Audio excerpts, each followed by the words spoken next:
네, 안녕하십니까. 토마토 투자 클럽 최병훈 전문가입니다. 벌써 7월이 지나고 8월 2일입니다. 벌써 반년이 훨씬 지나갔네요. 한여름 휴가철이신데, 휴가 가신 분들도 아마 주식이 급락해서 미국도 그렇고 우리도 마음이 편치 않으실 수도 있을 겁니다. 그래서 주식을 하다 보면 이렇게 세월도 금방 가고, 등락도 있으니까 시세가 등락도 잘 가다가 또 급락도 하고 그래서 늘, 마음을 놓지 못고 불안합니다. 그래서 시장을 계속 지켜보시는 분도 많고요. 미국 투자를 또 많이 하고 있으니까 밤에 잠도 못 자시고 이렇게 보시는 분도 계시고, 주식이 한번 시작하게 되면 끊을 수도 없고, 계속 이렇게, 불안하게 진행되신 분들은 어떻게 보면 돈 벌 땐 좋은데 돈이 잃어지면 평가손이 나면 힘들죠, 그죠? 그래서 이제 투자 대가들은 시장이 돈을 벌어주는 게 아니고 나의 투자 철학이 돈을 벌어주는 것이다, 장기적으로. 그래서 자기의 어떤 투자 철학을 만들어라, 이렇게 많이 얘기합니다. 요즘 시장을 보면 그런 생각이 많이 듭니다. 지금 어제 미국장이 이렇게 급락했었죠. 그건 미국 경기 침체 우려가 부각되고 있습니다. 이제 연준 의장이 9월엔 금리 인하를 한다는 거 거의 확실히 언급했으니까, 그러면 9월에 금리 인하하면 우리가 그렇게 기다렸던 금리 인하가 저는 작년 말에는 올해 7월 정도 될 거라고 이렇게 봤는데요. 계속 늦어져서 이제 9월에 이제 인하를 할 걸로 보입니다. 그럼 금리 인하를 하면 주식시장이 올라갈 거라고 다들 이렇게 지금까지는 생각하고 있었는데, 이제 금리 인하가 확실히 되고, 그런데 미국의 경제 지표를 발표한 거 보니까, 그 침체가 아니면, 이제 위축이 되고 있습니다. 그러면, 오히려 그동안의 호재가 금리 인하가 악재로 반영되는 것처럼, 이것은 바로, 금리 인하를 하는데 소프트 랜딩, 둔화됐다가 다시 성장으로 재개를 한다면, 금리 인하는 매수할 좋은 기회입니다. 근데 경기 침체가 본격화되고, 내년에 더 침체가 된다면, 금리 인하 시점이 주식을 팔아야 되는 시점이고, 본격적인 인하가 할 때는 이미 내년에 만약에 추가적인 금리를, 계속 지속적으로 큰 폭으로 하락한다면 경기 침체가 장기화될 수 있다는 우려를, 그것을 불식하기 위해서 금리 인하 계속하면 오히려 그때는 이미 많이 빠진 상태입니다. 그렇게 보셔야 될 거예요. 어저께 미국의 7월 ISM 제조업 지수를 보니까 PMI 지수입니다. 급락했습니다. 발표치가 46.8로 발표했는데요. 기준선이 50이죠. 50인데 46.8이니까 많이 위축됐습니다. 근데 지난달에 발표치가 48.5였어요. 그보다 또 많이 위축됐고, 우리가 이제 전문가는 이제 예상치는 48.8이었는데, 그보다도 예상치보다 안 나오고, 지난달보다 위축이 크게 진행됐습니다. 그러면 경기 침체가 빠르게 진행되고 있구나, 이렇게 이제 생각할 수도 있는 거죠. 그리고 어저께 또 주간 단위의 실업 청구 건수도 예상보다 큰 폭으로 부진했고요. 그 다음에 예상보다 이제 실업 청구 건수가 많아진 거죠. 그리고 나서 또한 이제 요즘 유가도 빠지고 있죠. 중동 불안이 계속 좀 있고, 그래도 이제 중국의 수입도 감소되고 경기 침체가 우려되면 유가까지 같이 빠지는 거죠. 그래서 유가도 WTI도 경기의 선행지수라고 볼 수도 있고요. 그 다음 경기의 선행지수, 모든 경제지표 중에 경기의 선행지수는 종합주가지수입니다. S&P 500이라든지 나스닥이라든지 IT 기업도 나스닥, 우리나라는 코스피 지수를 보면 경기가 침체될지 안 될지를 알 수도 있어요, 거꾸로. 원래 우리가 경기를 보고 예측을 하고 주식을 하거든요. 경기보다 6개월 선행한다는 걸. 그러니까. 하지만 주식이 이미 꺾이면 몇 개월, 6개월 뒤에는 경기가 어떻게 될지, 침체 아닌지 알 수가 있는 거죠. 그래서 이제 같이 종합지수가 선행지수라고 그렇게 이야기합니다. 그래서 미국은 보시면 어저께 미국 전체장에서 많이 빠진 게 정규장에서 브로드컴이 8.5% 빠지고 인텔이 5.5% 빠지고요. 이렇게 반도체 기업이나 뭐 테슬라도 이렇게 많이 빠졌죠. 테슬라는 모빌라이 이제 자율주행 관련된 기업이죠. 모빌라이의 어떤 이제 연간 전망치를 하향 조정해서 모빌아이를 그러면서 좀 늦어지고 있다. 그래서 또 했고요. 같이 동시에 다 빠졌으면 빅테크 기업 거의 다 빠졌죠. 그래서 지금은 그저께는 엔비디아도 같은 경우 급등했다가 어제 $120 갔다가 다시 또 7%씩 이렇게 빠지고 있습니다.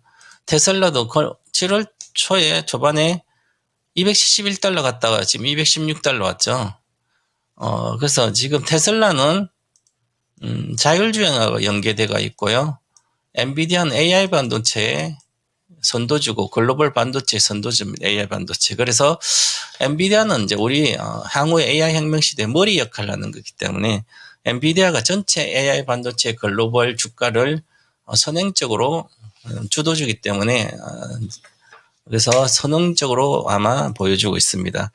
그래서 잠깐 이제 엔비디아는 뭐 제가 계속 언급 이 시간에도 해드렸지만 이번 수요일 날 이제 진단 시간에서도 반도체는 조정은 메모리는 작년 하반기 가을부터 조정이 들어갔었던데요. 다시 메모리는 더 이상 안 빠져 괜찮은데 이제 AI 반도체는 올해 봄부터 이미 빠지기 시작했고 중소형주는 그 엔비디아는 이미 6월 말 정도부터 이미 조정 이슈가 크게 있었습니다. 정치적인 이슈 그것도 같이 포함되면서 그런 거죠. 그래서 보시면 이번에 조정은 AI 반도체는 이미 주가는 당분간 갈 수가 없다. 대선이 확정되기 전까지. 그리고 작년에 엔비디아 주식이 계속 올라간 건 아니에요. 그 전에 초부터 계속 올라가서 작년 7월부터 $400, $500 분할 전에 거기 계속 있다가 올해 1월부터 급등한 거죠. 그래서 이게 마지막 시세처럼 이렇게 됐습니다. 목표가는 이미 $1,100, $110 왔기 때문에 이제 조정이 들어가. 여기서는 플랫한 조정, 평탄한 조정을 한다면 여기 조정은 급등락 조정을 하게 됩니다. 지금 $100 정도 왔으니까 다시 $120 근처에 가면 또 급락하고 그 다음에 단계로 경기 침체가 좀 더 이어지고 그런 다음에 $90 내외까지 또 빠져야 되고요. 그러면서 또 올라가고 그래서 이미 조정이 들어가기 때문에 또 스토캐스틱도 침체권으로 들어가고 있어서 AI 반도체 관련된 주식들은 반등 시에 즉 어제처럼 급등할 때 오히려 비중을 축소한다든지 아직도 한 주도 못 빠져나오신 분들은 빠져나오셔야 된다. 일부씩. 물론 장기 투자는 이것도 무시하고 가겠다면 가도 상관이 없고요. 그 다음에 국내 관련된, 그럼 엔비디아뿐만 이렇게 AI 반도체 조정받았으니까 국내 기업도 당연히 조정을 받는 거죠. 그래서 코스피 100 종목 보면 뭐 삼성전자는 3.49, 하이닉스는 며칠 전에도 이렇게 빠지더니 또 어제 반등하고 나서 시가부터 빠져 또 오늘 이렇게 또 빠지죠. 9.4%. 이 초대형주가 이렇게 빠지는 거, 하이닉스가 이렇게 빠지게 등락을 하는 거 잘 못 봤습니다. 많이 올랐으니까 빠지는 거겠지만, 그래도 이제 AI 반도체, 이제 엔비디아가 이미 조정 확실한 조정이 들어가 있으니까, 그에 대해서 연동돼서 SK 하이닉스가 이제 등락을 합니다. 그래서 또한 그것도 있고요. 이 하이닉스를 보시면, AI 반도체 뭐 HBM 수였으니까, 외국인 지분이 55% 가까이 54.9 이렇게 갔다가 지금 56%대 갔다가 지금 다시 54%대 줄고 있습니다.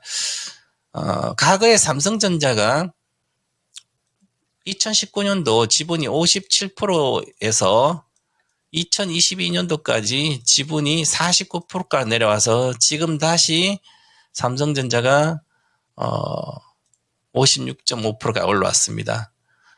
그것처럼 이제 어떤 시세를 팔기 시작하면 보시면, 삼성전자도 좋은 주식이지만 실제적으로 이렇게 가서 계속 외국인은 지수를 계속 팔아서 여기까지 팔아서 지분이 8%포인트 빠졌다가 이제 다시 아직 1%포인트는 최고점 비중보다 낮은데요.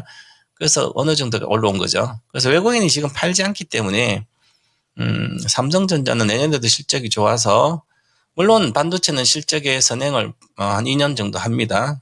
그래서 제가 21년도, 23년도 메모리 반도체 가격이 반타작 나니까 21년도부터 반도체는 보유하면 안 된다, 그렇게 작년부터는 계속 좋다 그러잖아요. 그래서 이 종목도 당연히 내년 상반기 아니면 내년까지 한 13만 5천의 목표가입니다, 저는.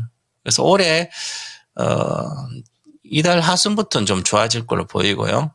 그러면 하이닉스와 이렇게 삼성전자를 비교한다면 지금 AI 반도체가 확실히 조정받기 때문에 가격 메리트도 너무나 높고 한 상태에서 빠지니까, 그리고 우리 하이닉스의 단점은 또 있습니다. 경기가 나빠지면, 메모리 반도체잖아요, 전부 다. 그래서 메모리 반도체는 경기를 가장 빠르게 선반영을 합니다. 그럼 이미 제가 내년에 우리도 경기가 나빠지고 있고요. 산업 생산 마이너스, 월별 마이너스 같고, 이제 미국도 나빠지니까, 유일하게 세계에서 경기가 탄탄한 미국까지 만약에 경기 침체가 확실히 들어간다면 메모리 반도체 이 하이닉스는 당연히 반타작 됩니다. 25만이니까 당연히 여기까지는 내려가겠죠. 항상 그렇게 됐습니다. 그러면 이번엔 AI 반도체니까 실적이 계속 잘 나오죠. 그래도 조정은 30%, 40% 정도까지 고점 대비하지 않을까. 그래서 지금 가격 정도 17만 원 정도는 유지할 걸로 보이는데, 그 정도 내외에서 또 반등할 걸로 보입니다. 이렇게 보고 만약 위에서 사신 분들은 반전 시에 비중을 좀 줄여서 나중에 다시 하셔도 좋지 않을까, 이렇게 보이고요. 그래서 우리나라 시장은 지금 이거보다 더 중요한 게 있습니다. 시장을 보시면 급락 주식 중에 지금 반도체 많이 올랐다. 현대일렉트릭, 변압기가 빠지고 있죠. 하이닉스도 빠지고, 두산도 빠지고, 한미반도체. 당연히 SK와 한미보다 엔비디아 관련된 주니까 같이 빠지고 있죠. LS 일렉트릭. 자, 그러면 현대일렉트릭을 그렇고요. 하나에어로스페이스도 그렇고, 전부 다 대다수 외국인들이 끌어올린 주식인데, 실적도 좋고, 그럼 우리가 여기 조금 내려왔다고, 개인 투자자가 이 주식을 받아주면 끝없이 빠집니다. 그래서 지금 외국인들이 수급을 보더라도, 외국인들은 지금 오늘 선물을 아침에 1시간도 안 걸려서 금방 1조 팔고요. 지금 2조 2,770상 팔고 있습니다. 현물을 5,700밖에 코스피 안 파는데 선물을 2.2조로 지금 팔았습니다. 그 얘기는 외국인이 갖고 있는 주식들이 조선주뿐만 아니라 변압기에 관련된 주식, 한미 반도체뿐만 아니라 이렇게 많이 원래 상반기에 급등했던 이 주식들을 차익 실현을 하고 싶은데 공매도도 금지돼 있죠. 그러면 여러 가지 할 수 있는 방법이 차익 실현하고 싶어도 없습니다. 그러면 한번 현물을 팔게 되면 그만한 금액을 받아줄 수 없으니까 끝없이 빠질 거 아니에요. 반등조차도 없이. 그래서 지금 하이닉스도 마찬가지로 반등을 잠깐 하다가 그러면 테마처럼 움직이잖아요. 10% 빠져도 받아줄 데가 없는 거죠. 그러면 이걸 차익 실현을 안 하고 할 수 있는 방법은 선물에서 매도 치면 됩니다.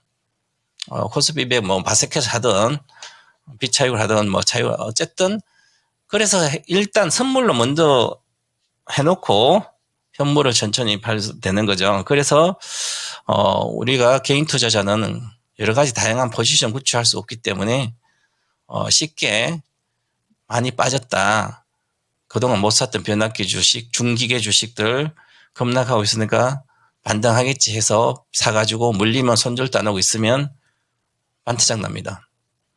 세계 경기가 나빠지면 당연히 중기계는 다음에, 지금 반도체 먼저 빠지고요.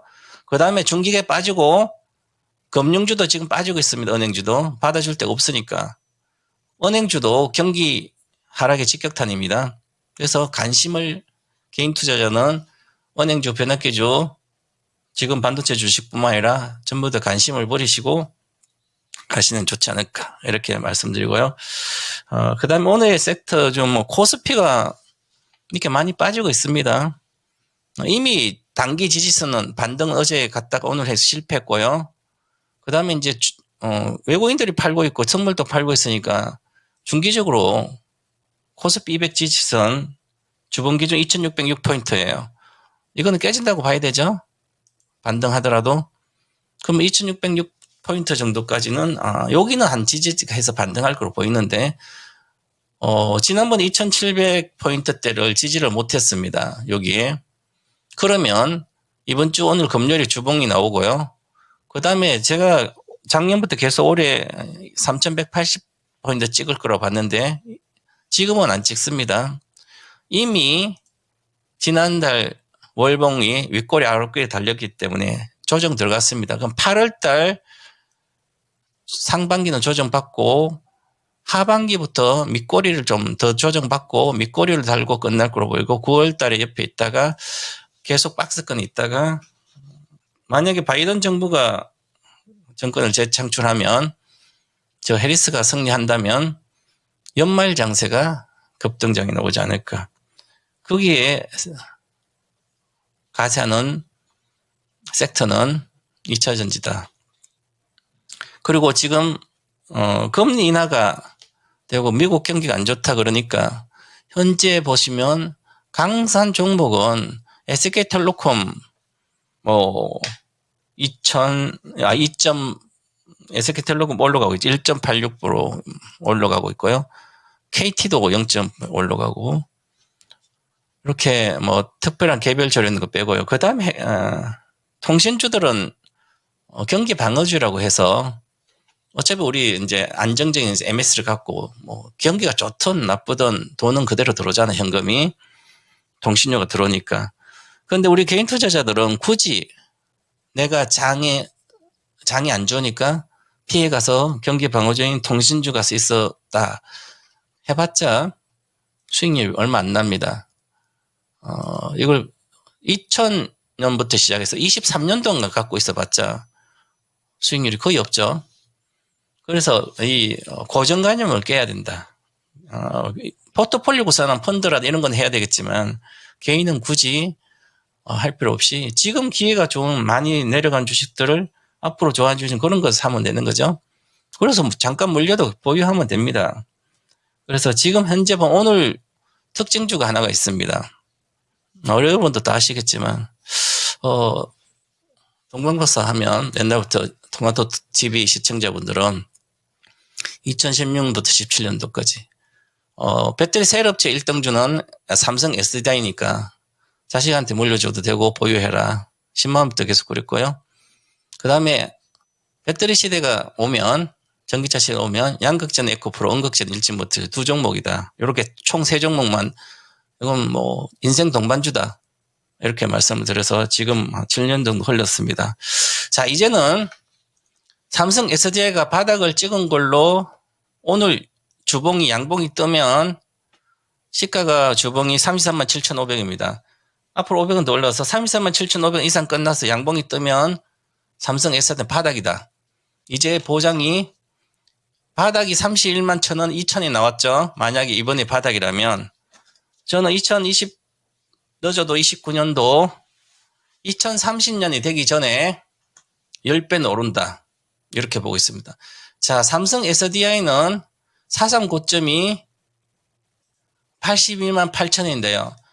이 돌파하는 그 근거 이유를 찾았습니다. 뭘 이유일까요? 이거 당연히 돌파한다고 저는 16도, 17도 7만 6천이 저가인데 그때부터 76만 원 10배는 당연히 오고 그 다음에 또 새로운 시대를 혁명을 일으키면 이 고점에서 다시 내려와서 이 저점에서 회복하는 것은 지금 현재 배터리 셀로 회복할 수 있지만 사상 고점 뚫고 다시 이걸 가려면 새로운 성장 엔진을 붙여야 됩니다. 삼성 SDI의 새로운 성장 엔진은 뭘까요? 모든 종목에 어떤 기업도 마찬가지입니다. 사상 고점을 돌파하려면 10배 가고 100배 가더라도 또 새로운 사업을 해서 그만큼 어떤 큰 이익을 기업이 성장하면 사상 고점 항상 뚫습니다. 그래서 삼성전자가 지금까지 사상 고점을 한 번도 안 뚫은 적이 없습니다. 왜냐하면 계속 혁신을 하면서 새로운 시대를 선도하고 칼라TV, 흑백TV에서 칼라TV, PDBTV, HDTV부터 해서 반도체가 메모리 반도체 갔다가 핸드폰도 가고요. 지금 이제 바이오 사업도 하죠. 1차전은 하지만 지금 AI로 그러니까 메모리에 있는 AI 반도체까지 가잖아요. 이제 AI 반도 또 성장하니까 96.8 또 돌파하는 거예요. 장기적으로. 이것처럼 그럼 SDI도 마찬가지처럼 새로운 시대를 새로운 엔진 성장을 붙인다면 80년 8점 돌파해야 되죠. 그래서 올해 저점이 아직 확인은 안 되지만 좀 더 시간이 있어봐요. 만약에 31만 2천 원이 저점이 확인된다면 여기서 10배가 보장이 됩니다. 그러면 312만인데요. 그래서 저는 250만까지 자식한테 물리면 팔지 않는다. 이렇게까지 지난번에 벌거벗은 종목사에서 말씀드렸는데, 자, 이게 바로 SDI는 지금 앞으로 모든 배터리 주식들은 사상 고점 뚫는 그 종목은 차세대 배터리, 전고체 배터리로 가서 거의 밸류 체인이 있는 기업들만 사상 고점 뚫고 많이 간다. 이렇게 봐야 되기 때문에 SDI는 27년도 예정대로 전고체 배터리 상용화합니다. 그러면 2030년에 SNE 리서치에서 전고체 배터리 시장이 54조 정도 된, 자, 54조 시장이 2030년까지 계획이 확실히 상용이 되는 회사는 뭐 중국도 한다지만 실질적으로 SDI밖에 없다. 이렇게 봐야 되죠. 항화물 전고체로. 그러면 그리고 SDI는 BMW뿐만 아니라 아우디 비싼 차에 지금 매출이 많기 대다수이기 때문에 전고체가 너무 전고체 배터리 비싸요. 뭐 지금 만약에 전고체 배터리 넣는 거는 상용 안 됐으니까 전고체 배터리가 1억 5천 정도 합니다. 이게 이제 싸져야 되죠. 일반 배터리는 지금 3원계가 1,500만 2천만 하니까 10배 비싸요. 그러니까 지금 나중에 나오도 싸지더라도 2030년에 정상적으로 가려면 비싼 자동차에 먼저 들어가죠. 우리가 배터리가 그랬듯이. 그래서 SDI는 갖고 계신 분들은 지금부터 저는 또다시 10배가 시작됐다. 아직 바닥은 확인 못했습니다. 월봉 확인하고 다 해야 되니까 일단 주봉이 이번 주 양봉이 떠야 된다. 저는 이렇게 처음부터 제가 10만부터 76만 얘기했고요. 2020년 찍는다 근데 21년 찍었는데 앞으로 저는 27년도까지 보고 있지만 상용화 관련돼서 그래서 2차 전지는 지금 팔 때가 아니라 에코프로도 오늘 올랐습니다. 에코프로도 삼성 SI 밸류체인의 가장 핵심 양극재 기업입니다. 그래서 보시면 SDI 셀 업체 전부 다 올라가죠. 금리 인하의 최대 수혜주가 실질 수혜주는 바이오주가 아니라 2차 전지다. 이렇게 말씀드리고 오늘 마감하겠습니다. 주말 잘 쉬시고요. 행복한 투자자가 되시기 바랍니다. 오늘의 거인의 시선 동방바스 한마디는 앞으로 1년이나 3년을 앞을 보고 업황이 호전되는 기업이나 실적이 폭발하는 기업을 그거 주식을 사모기만 하면 됩니다. 얼마나 많이 사모냐에 따라서 결판이 난다. 이렇게 말씀드리겠습니다. 감사합니다.